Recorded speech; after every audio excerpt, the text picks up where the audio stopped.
Siang Kak, Siang. saya mahasiswa dari Kampus Utama, nama saya Najwa Merah-Lubis. Saya ingin izin meminta wawancara dari AS Cafe. Apakah boleh? Ya, bersedia. Halo Kak, boleh perkenalkan dulu nama kakaknya siapa? Nama saya Dini. Kalau boleh tahu udah berapa lama membangun usaha ini? Ya, sebelum zaman COVID kita sudah bangun mungkin sekitar 7 atau 8 tahun lah mungkin. Oh, cukup lama ya Kak. Kira-kira usia kakak berapa? Aduh, privasi banget itu tapi nggak apa-apa deh. 38. Oke. Tua dong. Apa pendidikan terakhir kakak? S1, jurusannya perlu? Boleh. S1 psikologi.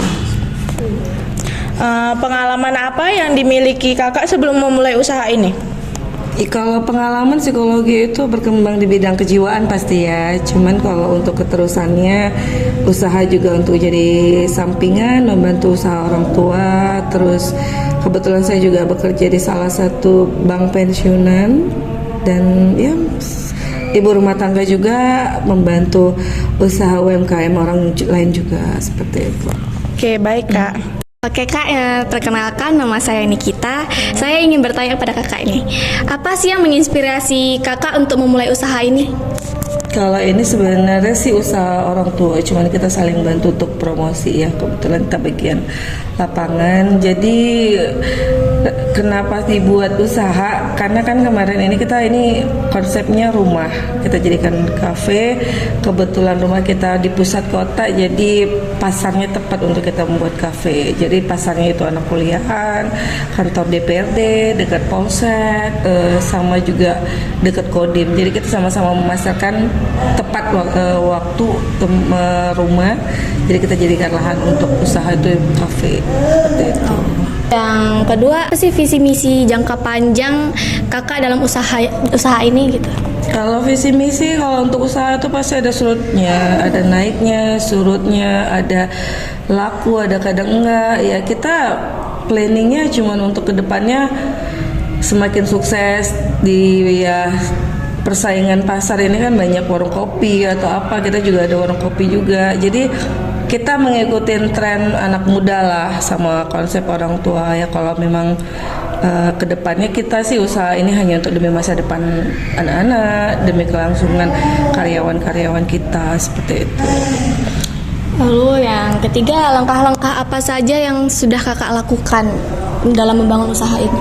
Kalau langkah kita dari awal sudah konsep kekeluargaan sama waitress sama karyawan, kita tidak ada perbandingan antara owner sama karyawan, itu nggak ada. Jadi ya kita menganggap semua itu keluarga. Jadi ya untuk membesarkan ini kita saling saling mengikat silaturahmi, saling komunikasi yang baik antara owner sama ini. Tadi apalagi pertanyaannya saya lupa. Langkahnya udah gitu. Kita juga zaman sekarang kan persaingan kayak ayam penyet. Tadi di sini kan terlalu banyak makanan. Jadi kita konsepnya untuk kaum menengah, kalau untuk makanan kita tidak terlalu mahal, tapi kita konsepnya konsep kafe. Dan fasilitas yang kita buat itu seperti karaokean, wifi gratis, kadang juga kita punya VIP kan. Jadi fasilitas-fasilitas itu membuat kita untuk kenyamanan customer lah gitu. Lalu yang keempat, tantangan apa yang paling signifikan yang kakak hadapi? Tantangan itu ya persaingan bisnis pastinya. Di depan itu di ujung udah warung kopi, apa segala macam, udah saingannya udah cukup berat. Jadi kalau untuk tantangan kita lebih ke promosi ke medsos, terus promosi ke kantor-kantor. Bahwasanya kita juga punya skill, punya menu, punya karyawan yang waitress yang bisa untuk kita banggakan lah gitu, karena kan kita satu kesatuan. Jadi kalau untuk tantangan itu setiap usaha pasti ada surutnya, naiknya gitu kan. Jadi ya tantangannya adalah kita harus tahu pasar, itu aja, pasar di masyarakat ini bagaimana kita mau membuat nyaman, itulah dia. Jadi kita tantangan itu lebih parah itu di zaman COVID. Kita sama sekali itu kan ada batasan jam.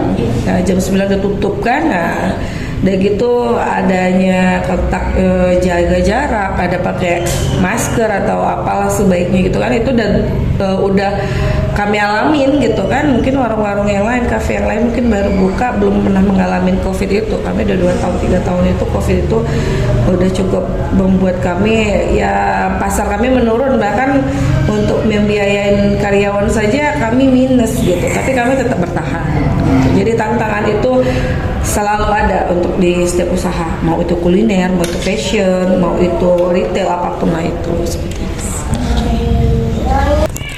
Nih, pertanyaan selanjutnya ya Kak. Kalau boleh tahu nih, jenis bahan baku yang Kakak gunakan dalam produksi makanan di sini tuh apa sih Kak?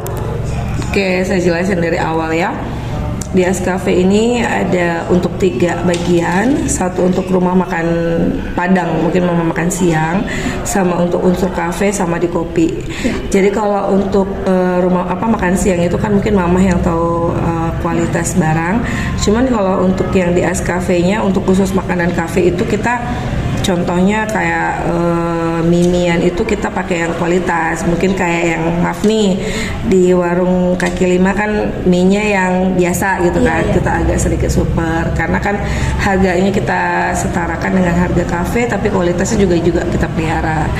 Terus untuk minuman jus kita juga nggak beli yang maaf kata yang sampai yang kiloan besar yang di pinggir-pinggir itu, kita belinya yang memang kualitas di toko buah sendiri kita punya. Jadi kualitas untuk jus ya itu kentalnya dia mungkin 70-30.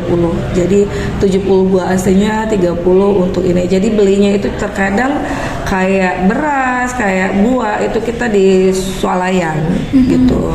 Kadang kalau memang tidak ada di swalayan, kita belinya di pasar buah Kebun Lada. Jadi kayak cabe kita juga yang cari tidak yang cabe kita cabe pilihan. Kayak bawangnya juga kita beli yang bawang bagus, bawang gorengnya juga kita beli bawang goreng maaf kata asli. Terus begitu di sini kan ada kopi. Jadi kopi kita ini bukan kopi yang pancung ya apa gitu ya harga 5 ribuan. Kita menjaga kualitas karena persaingan kopi di depan aja ada kopi di dekat Kartini kopi warung agamanya ada 2 kan gitu kan. Jadi kita kualitasnya kita mencari kopi yang benar-benar kualitas nomor 1 gitu. Jadi harga kita untungnya memang nggak kalau air untungnya 100% kata ya kan, kita nggak seperti itu, kita menjaga kualitas rasa karena pasar untuk kopi itu kadang di depan ini kan kantor DPRD jadi anggota dewan. Jadi kan kalau kita beli yang kopi-kopi yang biasa tesnya rasanya berbeda, ntar pelanggan kita kabur gitu. Cafe As ini punya standar tertentu nggak Kak untuk pemilihan bahan bakunya? Punya. Kita untuk beras kita beli kualitasnya itu yang super.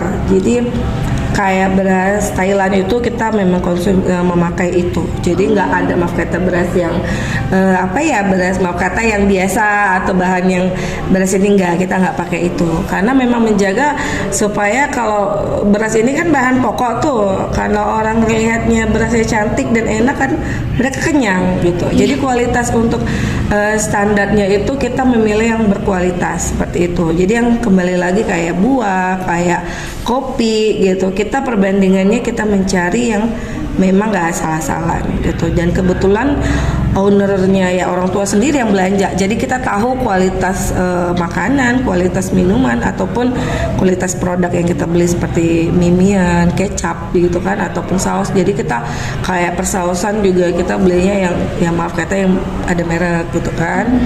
Yang untuk gula juga kita nggak beli yang kiloan, kita beli yang kemasan. Nah jadi untuk minyak goreng juga kita beli yang kemasan, nggak yang per kiloan. Menjaga untuk taste rasa itu sama aja sih, cuman kalau orang yang pecinta kuliner bakalan tahu kalau kualitas minyak goreng atau gula ataupun apa mereka lebih paham gitu.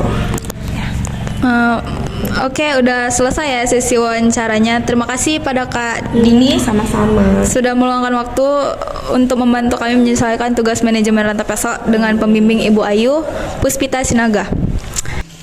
Nah, dari wawancara yang sudah dilakukan kelompok 1 tadi, dapat ditarik kesimpulan bahwa Kak Dini ini memiliki visi dan misi yang kuat untuk mengembangkan Ascafe. Meskipun menghadapi berbagai rintangan, Kak Dini berhasil mengubah tantangan tersebut menjadi peluang. Lalu penggunaan bahan-bahan berkualitas tinggi yang dimulai dari beras, minyak makan, bubuk kopi, dan buah-buahan yang segar, menghasilkan makanan dan minuman yang memiliki cita rasa yang memuaskan konsumen, namun juga tetap mempertahankan produk yang terjangkau bagi konsumen. Dengan demikian, hasil tugas wawancara dari kelompok 1 telah selesai. Sekian dan terima kasih. Assalamualaikum.